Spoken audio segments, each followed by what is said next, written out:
Y pues como nos dice aquí, las preguntas se van a resolver al final. El tema de hoy, bronquitis con asma, bronquitis, asma y rinitis alérgica. Los nutrientes como un refuerzo del sistema inmunológico. Esta es una pequeña infografía de las enfermedades respiratorias, como lo que es la bronquitis aguda, la bronquitis crónica, la parte del asma e incluso pudiéramos hablar de cáncer pulmonar. Este que realmente es una enfermedad crónico-degenerativa muy agresiva, ya que estos pacientes pues se deterioran muy rápido. Lo que vemos aquí es que la luz del alveolo es la que se ve afectada, se ve dañada y por eso empieza a producir cualquiera de estas enfermedades. ¿Le cambias, Daniel, por favor? ¿Qué es la bronquitis? Bueno, pues ya empezando o entrando al tema como tal, que ahorita se da mucho o hay mucho paciente con bronquitis por estos cambios tan bruscos que estamos teniendo, que de repente en la mañana hace muchísimo frío y luego ya de repente en la tarde calor y ya entra la noche y nuevamente frío. Estamos teniendo cambios muy acelerados. Entonces, la bronquitis es una afección que se va a desarrollar cuando las vías respiratorias del pulmón, eh, hablando específicamente de la parte de los bronquios o los bronquiolos, se inflaman y al inflamarse nos van a provocar como una respuesta de defensa o una respuesta, digamos, de activación de expulsión del moco, nos va a producir la tos. Recuerden que la tos es un mecanismo de defensa del pulmón y nos dice que a menudo esta producción de la mucosidad va a hacer que se haga a corto plazo una bronquitis aguda, pero si nosotros no le damos un tratamiento, si nosotros de manera clínica y de manera complementaria no reforzamos el pulmón, ¿qué va a pasar? Se va a convertir en una bronquitis crónica. También nos dice que la bronquitis aguda es muy frecuente y por lo general se va a deber a una infección de temporada, como es ahorita los resfriados comunes que veíamos la semana pasada junto con la influenza. Y puede ser también contagiosa, que muchas personas piensan que ya nada más tiene la tos, ya nada más le queda la tos, ya no hay problema. Eso puede estar ocasionando, porque recuerden que la mucosidad se hace o el cuerpo la produce para, dentro de sus funciones es filtración. Entonces va a tener una función en atrapar el microorganismo que esté ocasionando la enfermedad justamente en el pulmón. También nos dice que la mayoría de estas personas se van a recuperar después de unos días o un par de semanas cuando mucho. Y ya la bronquitis crónica se define como aquella que dura al menos 3 meses, o sea, una persona que ya tiene una infección recurrente o una tos consecutiva de más de 3 meses, ya se puede considerar una bronquitis crónica. También nos dice que puede reaparecer durante al menos 2 veces al año de manera consecutiva. Digámoslo así, tiene 3 meses o 2 meses de una infección del árbol bronquial y al cabo de otros 2 o 3 meses vuelve a aparecer. También nos dice que en la bronquitis crónica la respiración puede ser más difícil porque el recubrimiento ya de las vías, lo que veíamos anteriormente, se va a encontrar no solo llena de mucosidad, sino que también ya va a estar inflamada, ya va a tener daño en la estructura del tubo o del árbol bronquial y esto ya nos va a producir que también esta misma hinchazón o esta misma inflamación tenga una mayor producción de mucosidad. La que sigue, por favor. Ahora, si hablamos de la bronquitis aguda específicamente, nos dice que la bronquitis aguda suele ser causada por una inflamación de las vías respiratorias debido a una infección de tipo viral, como el resfriado común, la gripe, que es la influenza, que esto los vimos la semana pasada, el virus de la respiración sincitial o los virus que causan actualmente la COVID-19. También nos dice que de manera ocasional una infección bacteriana puede provocar bronquitis aguda y recuerden que cuando es bacteriana es mucho más común que se pueda convertir en una neumonía, que también lo vimos la semana pasada. La que sigue. ¿Qué síntomas vamos a encontrar nosotros en estos pacientes? Bueno, pues los síntomas, sobre todo de la bronquitis aguda, duran menos de 3 semanas y pueden incluir tos con o sin mucosidad, le llamamos seca o productiva, dolor en el pecho de tipo opresivo, el paciente por lo mismo que los bronquios están llenos de mucosidad o inflamados por el esfuerzo, el paciente siente como si tuviera el pecho apretado, como si algo no le permitiera el paso del aire o como si algo le estuviera bloqueando precisamente la función pulmonar. También los pacientes van a tener mucha fatiga, van a sentirse cansados todo el tiempo. El hecho de hacer alguna actividad o algún esfuerzo físico le va a producir precisamente que se sienta cansado. Quizás camina una cuadra, media cuadra y ya se siente fatigado. Va a haber dolor de cabeza leve, dolores corporales también leves y va a haber ligero dolor de garganta, que claro, si la tos es muy seca, se puede empezar a irritar un poquito la parte de la garganta, la faringe y la laringe, y puede llegar a hacerse un poquito más crónica. La que sigue, por favor. Esta es una pequeña infografía. Últimamente hemos optado por ponerles infografía, porque si ustedes le toman una foto a esto, tienen una información básica de lo que es la patología. Hablando de la bronquitis aguda, nos dice que esta generalmente va a ser solo la inflamación en los bronquios, sobre todo en los bronquios primarios, que son los más grandes, y en los bronquios secundarios. Es muy raro encontrar una bronquitis que se den los bronquios terciarios, aunque sí existe, pero ya es por una complicación mayor. También nos dice que las glándulas de las paredes van a producir gran cantidad de moco como mecanismo de defensa, lo cual hace una mayor obstrucción, no solo por inflamación, sino también por saturación de la mucosidad. Dentro de los efectos que vamos a tener en la bronquitis, pues se va a ver inflamada, va a estar hinchados los tejidos, van a tener mayor profundidad y tratar o tener un mayor esfuerzo para poder introducir el aire a la parte de los pulmones, específicamente al alveolo, para poder tener este intercambio de gases que nos permite obtener el oxígeno del medio exterior. La que sigue, por favor. Hablando de la bronquitis crónica, nos dice que los síntomas frecuentes junto con el enfisema, que se puede ya complicar, y el asma, sobre todo en pacientes con enfermedades pulmonares obstructivas crónicas, o sea, enfermedades ya que tienen un periodo muy largo y que normalmente se va a dar por una condición de o un daño o la cuestión de un hábito de tabaquismo o personas que quizás ya mayores cocinaron por mucho tiempo con leña, que actualmente ya es muy raro encontrarlo. ¿Qué sí podemos encontrar? Adultos mayores que trabajaron quizás en minas o en la cuestión del trabajo de la cantera, que se puede hacer una silicosis por inhalación de algunos materiales y nos puede producir un EPOC. ¿Qué puede pasar con estos pacientes? Por lo general son pacientes que son ya de la tercera edad, de una edad ya muy avanzada, que tienen exposición a gases o ciertos tipos de polvos. Como les decía, otra de las trabajos, perdón, que llegan a producir una enfermedad pulmonar obstructiva son todos aquellos pacientes que trabajan con solventes, como lo son los pacientes que trabajan en la carpintería, los pacientes que trabajan en los talleres de detallado de automóviles o los pacientes que trabajan con pinturas, pero pinturas de tipo químicas plásticas. Esas pinturas traen mucho plomo y ese plomo se queda. Ese material entra a los pulmones y es muy complicado ya que el pulmón lo pueda expulsar. Por eso se va inflamando de manera crónica y puede llegarnos a producir precisamente una enfermedad pulmonar obstructiva.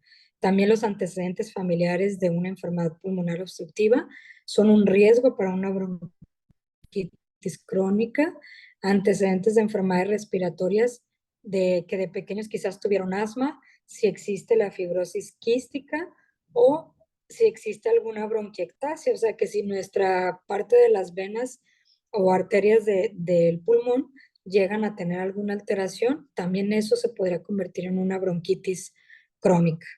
Una enfermedad por reflujo gastrointestinal Esto actualmente se está dando mucho por el tipo de alimentación que llevamos.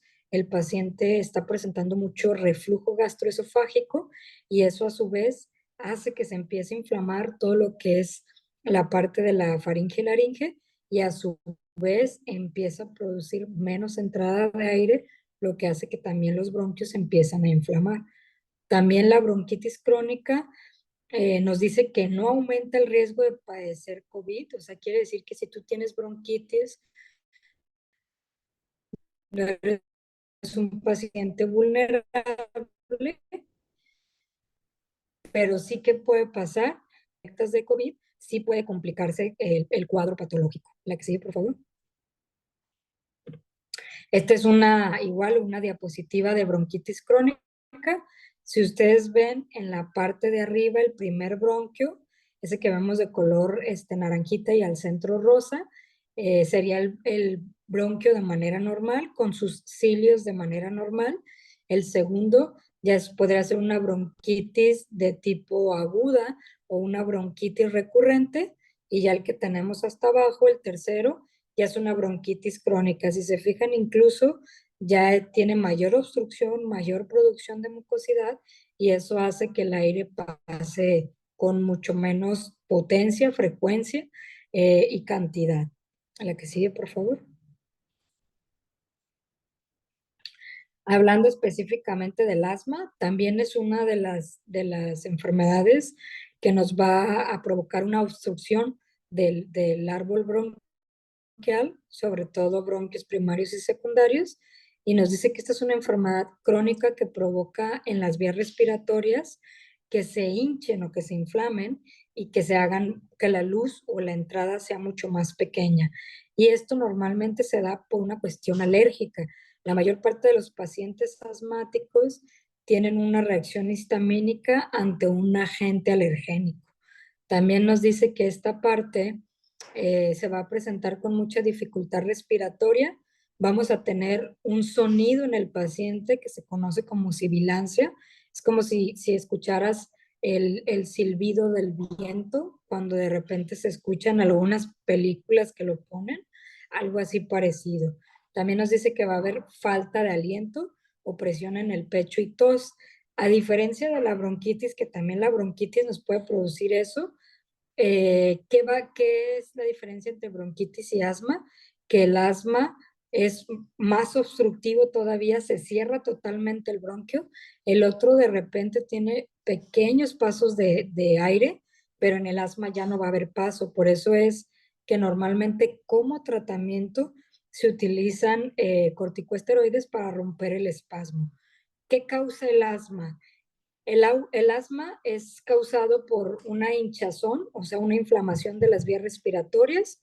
Cuando esta se presenta, se va a presentar también un ataque de asma, donde el recubrimiento de las vías respiratorias va a verse rodeado por una tensión. Este músculo del bronquio, como les digo, se cierra totalmente. Es como si produjera un espasmo que no le permite liberarse. Esa tensión no le permite abrir el bronquio para que pase el aire. El problema del asmático es que el aire no sale y al no salir produce una presión interna en el pulmón que lo hace tener esa ansiedad y ese dolor constante en el pecho. También nos dice que este estrechamiento reduce la cantidad de aire que puede pasar por los bronquios. La que sigue, por favor. ¿Cuáles son los síntomas que nosotros vamos a encontrar en asma? Los síntomas de asma pueden ser provocados por la inhalación de sustancias llamadas alergénicos o alérgenos o desencadenantes de esto. Si ustedes se fijan en la imagen, la vía respiratoria de manera normal tiene una muy buena entrada de la luz o muy buena entrada para el paso del aire. Una vía respiratoria inflamada del asma se ve totalmente cerrada. Aquí todavía no la ponen un poquito abierta, pero la verdad es que se cierra totalmente y ya esta nos va a impedir el paso de la salida del aire. La que sigue, por favor.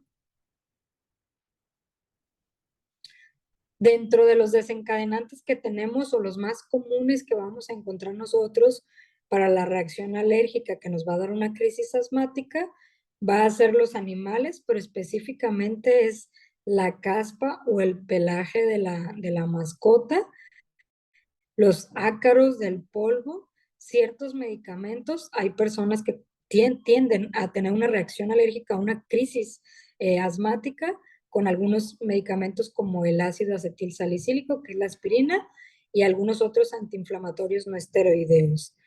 También nos dice los cambios en el clima, lo que les decía ahorita es muy común que con estos cambios que tenemos se presente mucho. Hay mucho paciente que por el hecho de estar en contacto con los aires acondicionados, por dos razones, el frío y la contaminación, empiezan a presentar este tipo de crisis asmáticas.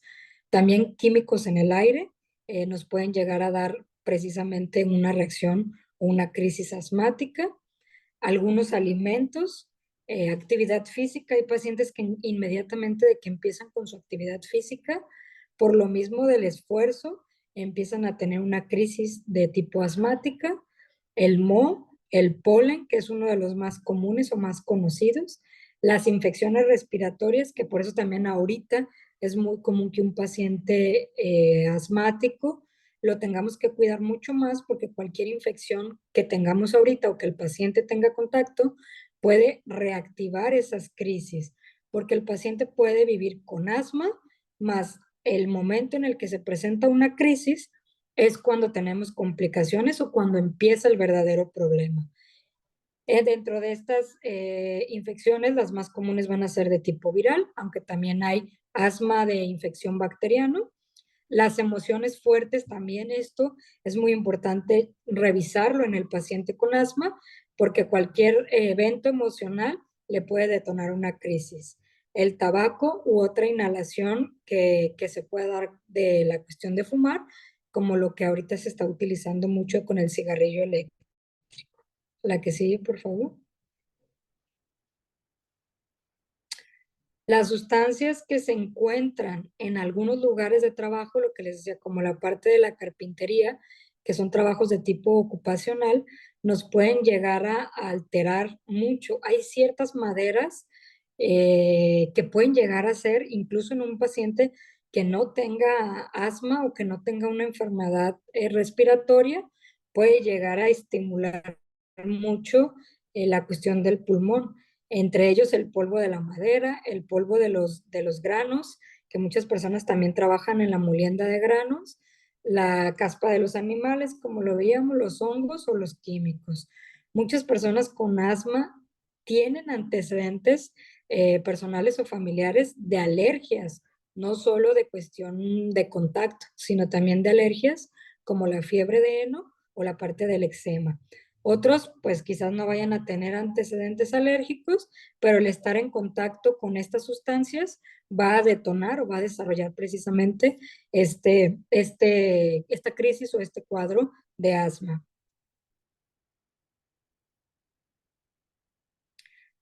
¿Qué síntomas vamos a encontrar en estos pacientes? Van a ser muy variados dependiendo del agente patógeno, pero nos dice que los síntomas de asma van a ser, por ejemplo, síntomas que tienen ya mucho tiempo, que van a hacer con actividad física y una fatiga, y que también las personas con asma van a tener ataques de manera separados o de tipo periódico que no presentan síntomas previos. De repente nada más el paciente siente la obstrucción y empieza a sentir precisamente este bloqueo y la dificultad para respirar, que eso es lo más común que vamos a ver en ellos. La dificultad para respirar, normalmente el paciente se va a sentir desesperado y va a llevar la mano al pecho o a la parte del cuello porque siente que se asfixia. La sibilancia es una de los síntomas que también podemos nosotros detectar o identificar en estos pacientes. Y también vamos a ver ataques de asma que pueden durar de minutos a días. El detalle es que cuando el paciente no logramos controlar precisamente estos síntomas, cuando ya tiene días, va a empezar a haber también una fatiga de los músculos accesorios de la respiración. ¿Cuáles son estos? Los que tenemos nosotros entre las costillas, en la parte de la clavícula, en la parte del deltoides, la parte de la espalda. Todos estos músculos son los que le ayudan al pulmón a poder inhalar el aire y después convertirlo en oxígeno en el pulmón. Pero cuando llega a tener la parte del asma, como intentan jalar mucho aire, entonces estos músculos se cansan y eso también nos va a dar una mayor dificultad para el paciente con asma. Esto también nos puede dar un cierto peligro, ya que el flujo de aire que se bloquea por la parte de los músculos accesorios o la parte de la fatiga respiratoria, incluso nos puede producir hasta a la cuestión de la muerte. La que sigue, por favor. Hablando de los síntomas ya específicamente que nos incluye el asma, pues va a ser tos con o sin producción de esputo, o sea, la parte de la flema. Puede haber retracción de la piel entre las costillas, lo que le decía la parte del tiraje intercostal, que son los músculos, dificultad para respirar, que va empeorando con la parte del ejercicio o la actividad, la sibilancia o la parte de los sonidos respiratorios, va a haber mucho dolor o rigidez en el pecho, va a haber dificultad para dormir. Esto nos pasa mucho en el paciente asmático, la dificultad para dormir, porque el paciente llega a tener mucha ansiedad por el no poder respirar y entra un miedo del paciente de, ¿y si me duermo y no puedo respirar? Entonces esto le va a crear mucha ansiedad que a la vez, como lo veíamos, es una emoción que puede acentuar más o agravar más la crisis asmática. También vamos a tener un patrón de respiración anormal, como es la expiración durante el doble de tiempo que la parte de la inhalación, lo que les dice más dificultad para sacarlo que para la parte de la entrada. La que sigue, por favor. También es muy importante que nosotros tomemos en cuenta los síntomas de emergencia que ya necesitan tener una atención médica oportuna. Nos van a incluir labios y cara color azul, que es la cianosis. Va a haber una disminución del nivel de lucidez mental, o sea, el paciente ya va a empezar a verse somnoliento, puede incluso llegar a tener confusión mental, puede incluso todavía digamos, un síntoma más de alerta, perdón, sería la cuestión o la condición de que el paciente ya empiece a alucinar. ¿Por qué? Porque el dióxido de carbono que está en nuestro cuerpo ya está teniendo un efecto tóxico porque no se ha hecho bien este intercambio gaseoso. También puede tener dificultad respiratoria de manera extrema, que incluso ya no se escuche ni la sibilancia ni nada, porque ya se hizo un bloqueo total. Vamos a sentir el pulso muy rápido en estos pacientes, o sea, pueden llegar a tener incluso taquicardia. Va a haber ansiedad intensa debido a la dificultad para poder respirar. Va a haber mucha sudoración, dificultad para hablar, lo que les decía, como ya hay un bloqueo total, el paciente ya inflamó la parte de los bronquios y ya ni siquiera puede poder comunicarse. Y la respiración se va a detener de manera temporal, como les decía, incluso puede llegar hasta un paro cardíaco o la cuestión de la pérdida de la vida. Es importante que entendamos que el asma es una enfermedad de urgencia y emergencia que se puede complicar en cualquier momento. Lo que estamos viendo hoy es cómo apoyar a los pacientes para evitar que ellos tengan una crisis, para poderlos reforzar en este tiempo y que ellos tengan una herramienta más, aparte de su tratamiento y sus cuidados, que pueda complementar y reforzar esta parte, como les decía, para reducir el tiempo en que se presentan las crisis o espaciarlas o que cada vez sean de menor riesgo, evitando llegar a este punto que estamos hablando ahorita. La que sigue, por favor. Esta es la infografía que dejamos para la parte de asma.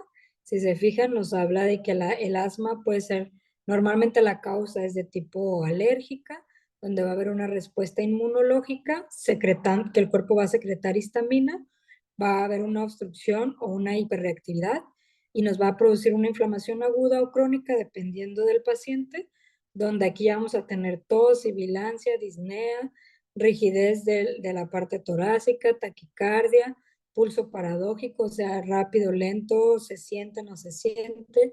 Va a haber una hipoxemia, o sea, va a haber falta de oxígeno a nivel sanguíneo, hipercapnia, o sea, va a haber una concentración elevada del dióxido de carbono, o sea, de lo que nuestro cuerpo ya exhala como una toxina. Alguna de las cuestiones que vamos a tener, si el paciente sigue hiperventilando, o sea, sigue jalando aire porque tiene esta necesidad, va a haber una acidosis, sobre todo va a ser la acidosis respiratoria, va a haber aleteo nasal, o sea, el paciente en sus fosas nasales las va a tratar de abrir más para tratar de introducir más aire, pero decíamos, el problema no es la entrada de aire, sino la salida de los gases y el intercambio. Va a haber tiraje a nivel supraclavicular, intercostal y subcostal, o sea, la parte de lo que les explicaba. Entre las costillas, la parte de la clavícula y la parte de los omóplatos. La que sigue, por favor. Y hablando por último de la patología que nos queda, la rinitis alérgica, que también es una de las más comunes en este tiempo, y nos dice que este es un diagnóstico asociado con un conjunto de síntomas, no es el único, que van a afectar la parte de la nariz. Estos síntomas se van a presentar cuando la persona inhala algo a lo que es alérgico, como el polvo, la caspa, el polen, y los síntomas pueden ocurrir cuando la persona consume también ciertos alimentos que le producen alergia. Nos dice que esta parte va a estar enfocada, o lo que vamos a hablar hoy, va a estar enfocada a la rinitis alérgica debido al polen, sobre todo al polen de las plantas, que ahorita hay mucho desprendimiento, y la rinitis alérgica que comúnmente se denomina fiebre de heno o alergia estacional. La que sigue, por favor.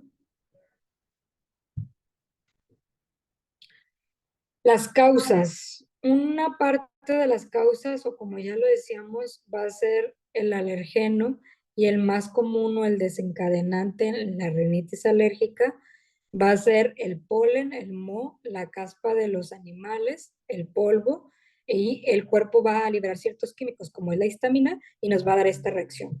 Las plantas causan la fiebre de heno, son árboles, pasto o la ambrosía, que es también un tipo de maleza que se da. Y nos dice que el polen va a ser transportado por el viento.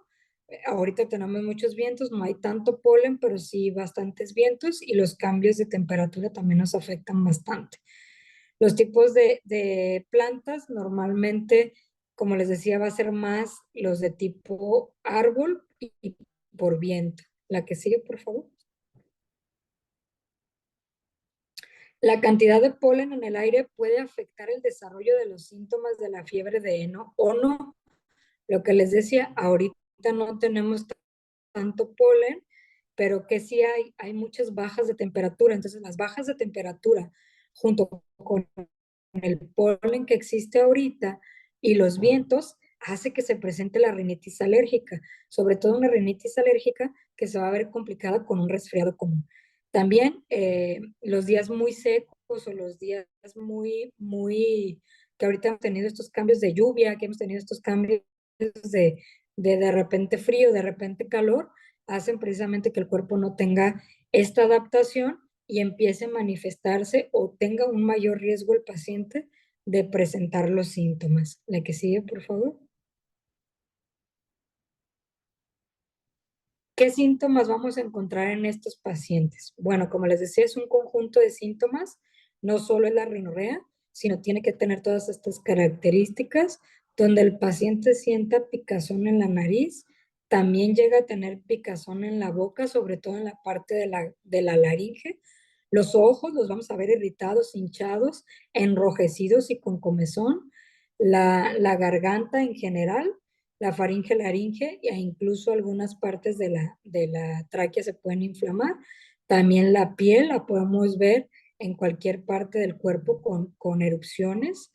Va a haber problemas con el olfato, son personas que van a tener una obstrucción de moco, esa hiperproducción por la misma reacción va a hacer que la vía respiratoria a nivel de la nariz no cumpla con una de sus funciones, que es el olfato. La rinorrea, que es este escurrimiento, esta hiperproducción de moco, estornudos y los ojos llorosos. Otro de los síntomas que se pueden desarrollar puede ser la nariz tapada, o sea, son personas que van a tener congestión, incluso puede producir tos o dolor de cabeza. Esta misma afección se puede ir o se puede complicar a la parte de los oídos, donde los oídos de repente los vamos a sentir tapados sin causa aparente y va a haber una disminución del sentido del olfato, dolor de garganta, va a haber círculos oscuros debajo de los ojos por la falta de esta parte de inhalar el aire para convertirlo en oxígeno, la hinchazón debajo de los ojos, fatiga y son pacientes que van a estar muy irritados, incluso los senos paranasales, ya sea los que tenemos en esta zona o en esta zona, los vamos a ver afectados y se va a ver enrojecida el área. Y también va a haber mucho dolor de cabeza. Aquí sí, por favor. Gracias. Aquí les dejé también una infografía pequeñita de algunas de las cuestiones que vamos a ver en la cuestión de la rinitis alérgica. Si se fijan, aquí incluso nos lo marca que podría llegar a la parte de los bronquios por la hiperproducción de mucosidad y complicarse incluso en una bronquitis. La clasificación que nosotros vamos a tener de la enfermedad va a ser de manera intermitente, donde va a ser de menos de 4 días a la semana o menos de 4 semanas consecutivas, de manera leve, donde hay sueño normal, no hay deterioro del paciente.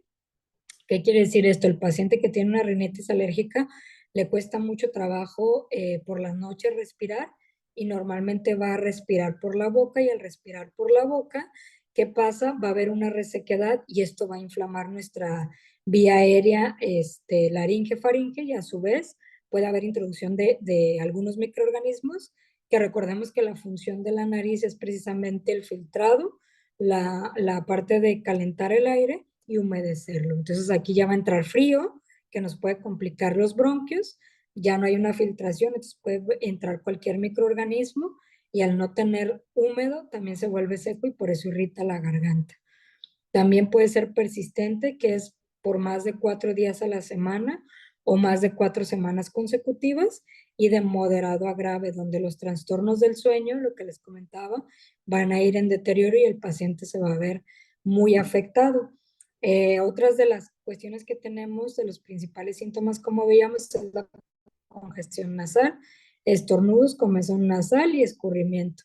Aquí nos dan algunas de las opciones que podríamos utilizar, aunque es importante tener una revisión clínica y complementarlo con algo que nos ayude a prevenir, a reforzar el sistema inmune para que no pase esto. La que sigue, por favor. ¿Cuáles son los síntomas que vamos a encontrar? No es de la neumonía, es de la cuestión de la rinitis, pues va a ser fiebre, escalofrío, tos, dificultad para respirar, dolor en el pecho que sí se puede dar, náusea, vómito, y en algunos pacientes por el mismo esfuerzo se puede dar en diarrea. La que sigue, por favor.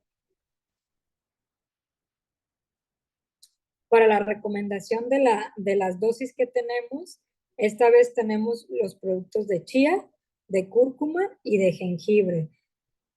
Aquí en la bibliografía, más adelante lo van a ver, les dejé el primer artículo es relacionado precisamente con la chía, ya que se ha encontrado que la chía, al tener omega 3 nos favorece mucho al reforzar la parte de la mucosidad de todo lo que es el tracto respiratorio, desde lo que hablamos de la nariz, la parte de la faringe, la parte de la laringe, la parte de los bronquios primarios, secundarios, terciarios y los alveolos, pero no solo eso, sino también la pleura, que es la parte del pulmón, eso también nos ayuda a reforzarla. Entonces, en estos pacientes, de manera preventiva o como tratamiento coadyuvante, vamos a dar chía 7 gotas cada 8 horas, en el adolescente 7 gotas cada 12 horas y en el niño 5 gotas cada 8 horas. La cúrcuma vamos a dar una cápsula cada 8 horas, en el adolescente igual, una cápsula cada 8 horas y en el niño 3 gotas cada 12 horas.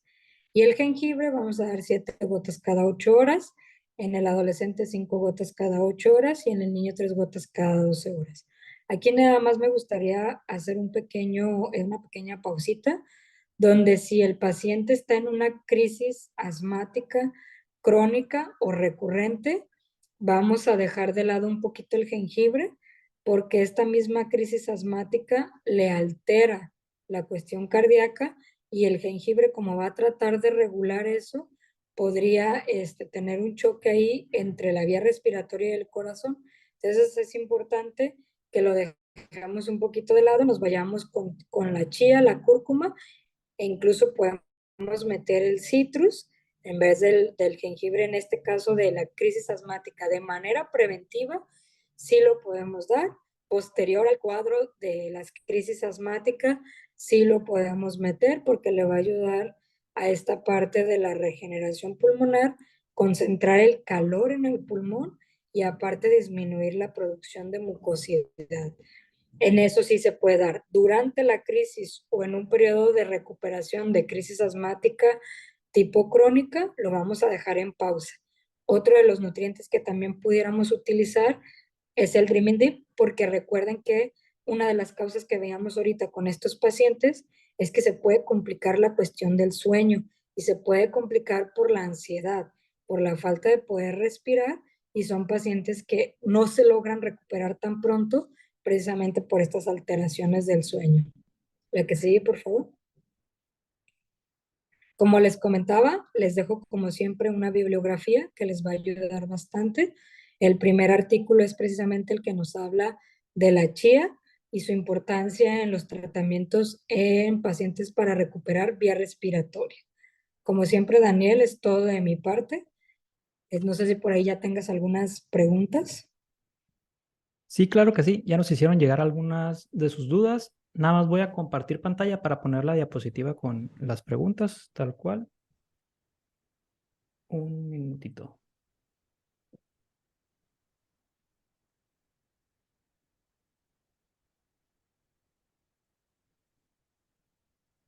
Y le voy dando lectura aquí en el chat. Ya nos hicieron llegar algunas de sus dudas.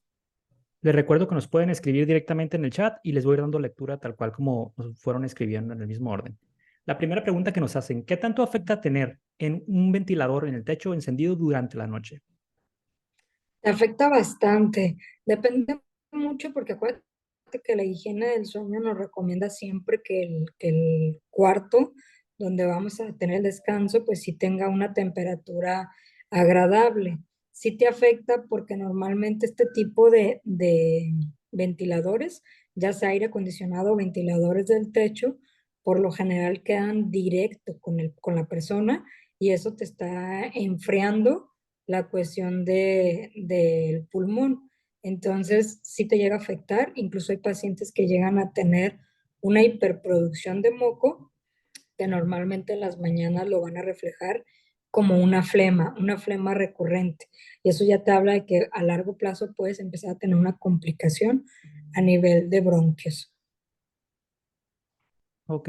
Si empezamos a sentir la sintomatología, digamos, de noche tenemos síntomas que cuerpo cortado, hay algo de mucosidad, dolores de cabeza, sería más conveniente de manera preventiva irnos por el citrus o ya empezar a tomar jengibre para suponer que ya amanecer con algo de más de síntomas, digamos.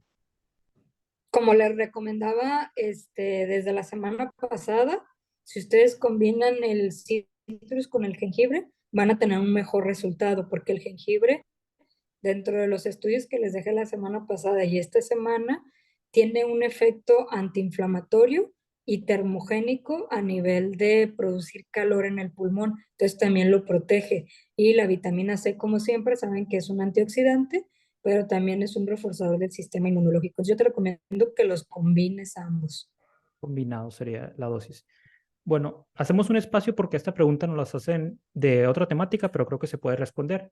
Dice: mi dificultad actual tiene que ver con mi próstata, ya que presento dificultad en la orina y con dificultad en la orina y cuando retengo por largo tiempo y casi siempre es en la madrugada, también quiero agregar que orino constantemente. Sé que esto se debe por una hiperplasia prostática y quiero destacar que mi último examen de antígeno marcó un valor cerca de 6. Esto también me ha provocado una marcada disfunción eréctil. Por lo anterior expuesto, agradezco su orientación médica con estas nuevas alternativas naturales. Sí, mira, ahí lo más ideal es que inicies con la cúrcuma, porque acuérdate que si es una hiperplasia, que ya se está provocando una inflamación y una obstrucción. Entonces, aparte de tu tratamiento clínico que ya tengas o tu valoración clínica que ya tengas, Como tratamiento complementario es introducir la cúrcuma. Ahí la dosis yo te recomendaría por los parámetros que nos das ahorita de tu antígeno prostático, que inicies con una cápsula cada 8 horas. Muy bien. Bueno, nos están agradeciendo aquí personas que ya están recibiendo el producto. También nos dan su testimonio que dice que cené hace 2 meses de una fuerte alergia respiratoria que tenía desde el mes de abril de este año, consumiendo citrus, jengibre, cúrcuma y chía. Excelente. Nos comentan, además de sus grandes beneficios respiratorios, ¿cómo se debe de tomar para quemar grasa? Yo hago gimnasia. ¿Cómo se debe de tomar? ¿Cuál quieres tomar? Porque todos te podrían servir para quemar grasa. Porque acuérdate, cúrcuma es antiinflamatorio. La grasa como tal actualmente ya no se le llama obesidad o ya no se le, término médico ya no se le llama así, sino que es una inflamación del tejido adiposo, por lo cual te va a desinflamar y te va a ayudar a drenar. El jengibre, al ser termogénico, pues obviamente te va a ayudar al control de peso y a la eliminación de la grasa. El dormir bien, si tú no duermes bien, por más ejercicio que hagas, por más nutrición que tengas, no te va a permitir bajar de peso por los niveles de cortisol que se generan al no dormir bien. Entonces el Dreaming Deep te ayuda a dormir bien. La chía, recuerda que es hormorregulador, entonces por lo cual también te va a ayudar a regular todos esos ejes o ese eje que te permite el control o la regulación del peso. Y la vitamina C, al tener vitamina C, D y E, fortalece en la parte del hígado y la parte de la circulación, que también te ayuda a la pérdida de peso.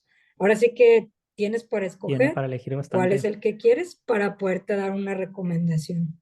Jengibre nos comentaba que era el que, pero ya tiene más completa ahí Ah, la dosis, el ya. jengibre, sí. Sí, no, y el jengibre, acuérdense que les recomiendo mucho, sobre todo cuando vas a hacer ejercicio, que lo pongas en tu agua para que estés tomando y mientras estás haciendo ejercicio estás activando los procesos termogénicos. Entonces, 20 gotitas en tu botella de medio litro de agua y estarla tomando durante el ejercicio. Sí, yo también tuve experiencia con precisamente la chía y el jengibre, los dos combinados. Y durante los primeros meses, te comentaba hace un tiempo de esa pregunta de que qué pasa en los primeros meses, porque una persona que la toma, yo tenía algo de exceso de grasa abdominal y estaba haciendo cardio y no necesariamente la quemaba, pero me decías que justo el hígado graso es de lo primero que puedes, y sí lo sentía que iba mucho, que era mucha orina, ¿no? Como si tuviera algún Sí, malestar de ese tipo. Justo después ya empecé, siguiendo con la dieta normal y el cardio, ya empecé cada semana como a bajar mis gramos constantes. Entonces sí siento que me ha ayudado mucho, aparte de quitarme por ahí algunas harinas y refrescos, cositas de ese tipo, ¿no? Pero sí siento que se tardó, digamos, mi cuerpo depuró lo que era y después ya comenzó con grasa abdominal. exacto. Eso es lo que les decía, primordialmente es limpiar el hígado para que nos ayude a bajar de una manera sana, porque muchos pacientes sí empiezan a bajar, pero muchas de las toxinas se van quedando ahí y por eso después no tienen el mismo rendimiento. Nos preguntan, para menopausia, ¿cómo tomar los productos? Y dice, bueno, es que nos completaron que tiene. Ah, bueno, la persona, son dos preguntas, ¿no? Una es para menopausia y también nos complementa la persona que ella tiene el jengibre en cápsulas. Para el caso de combinar citrus, bueno, para el caso de combinar jengibre para bajar de peso. Sí, pues puedes reventar la cápsula, porque sí se puede reventar, pero si no, pues te tomas una cápsula en la mañana y una en la noche, que es cuando más actividad termogénica puedes desarrollar. Ok. Y me hiciste otra pregunta, ¿verdad, Daniel? Sí, para menopausia, menopausia. ¿cómo tomar los productos? De la menopausia sí es importante que nos describan un poquito más, porque no en todas las mujeres se vive de la misma manera. En algunas la vivimos con cambios de humor, que nada más pasa eso, y tenemos el Dreaming en algunas otras mujeres la podemos vivir o se vive con la cuestión de los famosos bochornos. Hay otras que pueden llegar a tener debilidad del sistema nervioso, problemas circulatorios, así es importante describir cuáles son sus síntomas o qué es lo que está padeciendo ahorita durante la menopausia para poder darle un abordaje mejor. Ok. Nos complementa aquí en el chat Arturo, dice, si la cápsula la pones en agua tibia, se disuelve en un par de minutos. Ahí tiene el dato para quienes ya están consumiendo en cápsula, tener esa... Es que habrá circunstancias en las que es más fácil consumirla en cápsula, pero para cierto tipo de soluciones o mezclas, pues tal vez ahí en gotero, ¿no? Ujú.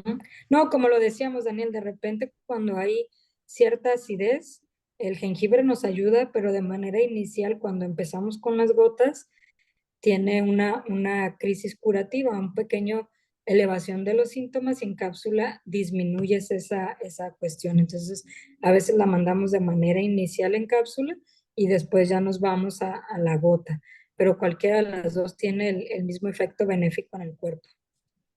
Nos complementan respecto a la pregunta de la menopausia, que lo que siente al momento son dolores bajitos. Dolores bajitos. Si Bajitos, nada, si sí. nada más son dolores, puedes tomar la cúrcuma, que te ayuda con la inflamación y los dolores.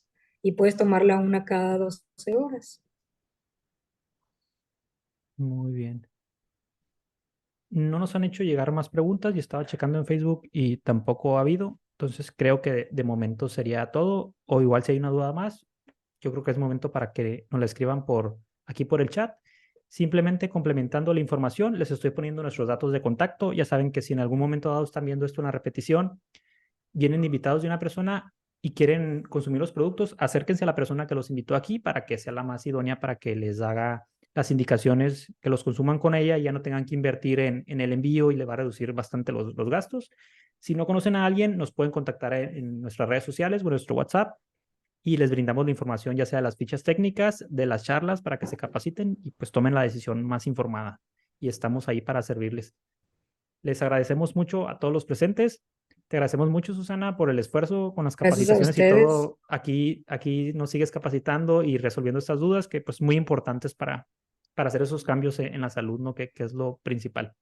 Muchísimas gracias. Voy a dejar de compartir pantalla. Les agradezco mucho a todos los participantes, nuevamente a ti, Susana, y nos vemos en la siguiente charla que sería para el jueves, ¿no? ¿Seguiríamos Así es. con enfermedades respiratorias No, o ya haremos? cambiaríamos a enfermedades digestivas por lo que viene de que vamos a entrar a un mes que le cargamos mucho a la alimentación. Entonces vamos a cambiar a las enfermedades digestivas. Muy bien, ahí estaremos preparados. Entonces, solo para informarles que va a ser el jueves y el martes probablemente va a ser algo de negocios en general o de capacitación para ventas. Entonces, les agradecemos mucho a todos los presentes. Ahí se va a quedar esto terminando esta charla, se queda en Facebook para su repetición. Y pues muchísimas gracias, que pasen una excelente noche. Muchas gracias, Susana, a ti y a todos Cuídense. los presentes. Hasta luego, que descansen, que pasen muy buena noche.